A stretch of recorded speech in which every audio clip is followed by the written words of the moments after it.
আহসানা হক বর্ষা, আপনি লিখেছেন, মানত করা, মিলাদ দেয়া বা কোনো ভালো উদ্দেশ্য হাসিলের জন্য মানুষকে খাওয়ানো কি ইসলাম সমর্থন করে? মানত করা, মিলাদ দেয়া বা কোনো ভালো উদ্দেশ্যে, সৎ উদ্দেশ্য হাসিলের জন্য আপনি যদি মানুষকে খাওয়ান, জাস্ট দুনিয়াবি কোনো বিষয় হাসিল হবে সে আশা আপনি মানুষকে খাওয়ান, এটা নেকামল করলেন। তো এটা মৌলিকভাবে দোষের কোনো বিষয় নয়। এমনিতে মানুষকে খাওয়ানোটা ভালো ইবাদত, ভালো কাজ এবং নেকামল ইবাদত।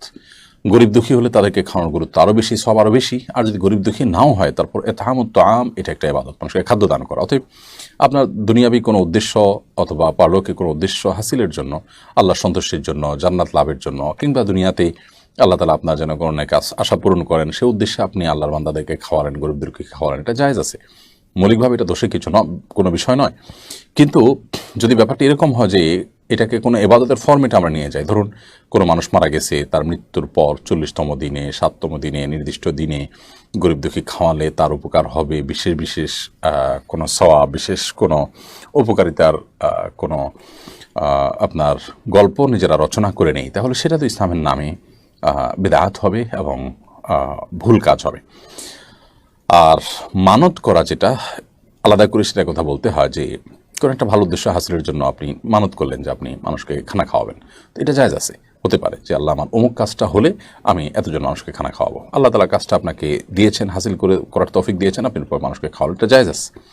আর মিলাদ দেয়া বলতে আমরা সাধারণত যেটা বুঝি যে মিলাদ, কিয়াম, নবী সাল্লাল্লাহু আলাইহি ওয়াসাল্লামের দুরূদ জন্য একত্রিত হওয়া। তো নবী করিম সাল্লাল্লাহু আলাইহি ওয়াসাল্লামের দুরূদ পাঠ করা খুবই ভালো কাজ, কিন্তু এর জন্য একত্রিত হওয়ার কোনো নির্দেশ নেই। এটি ইন্ডিভিজুয়াল ইবাদত।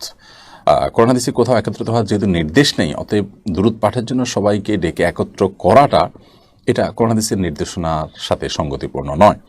কেউ বলতে পারেন যে নবী সাল্লাল্লাহু আলাইহি ওয়াসাল্লামের হাদিসে তো একত্র আর আলাদা করে কথা বলা নেই, তাহলে আপনি কেন ফিক্স করছেন? আসলে যে বিষয় একত্রে বা আলাদা কোনোভাবে বলা নেই, সে বিষয়ে যে কোনোভাবে হবে, কাকতালীয়ভাবে একত্র হয়ে গেলেও সমস্যা হবে না। কিন্তু একত্র হওয়াটাকে গুরুত্বপূর্ণ মনে করে মানুষকে ডেকে একত্র হয়ে তারপরে কোনো কাজ করলে, তখন হাদিস যেটাকে কোনো প্রকার ফরম্যাটে ফিক্স করে দেন, সেটাকে একটা ফরম্যাটে ফিক্স করা হয়।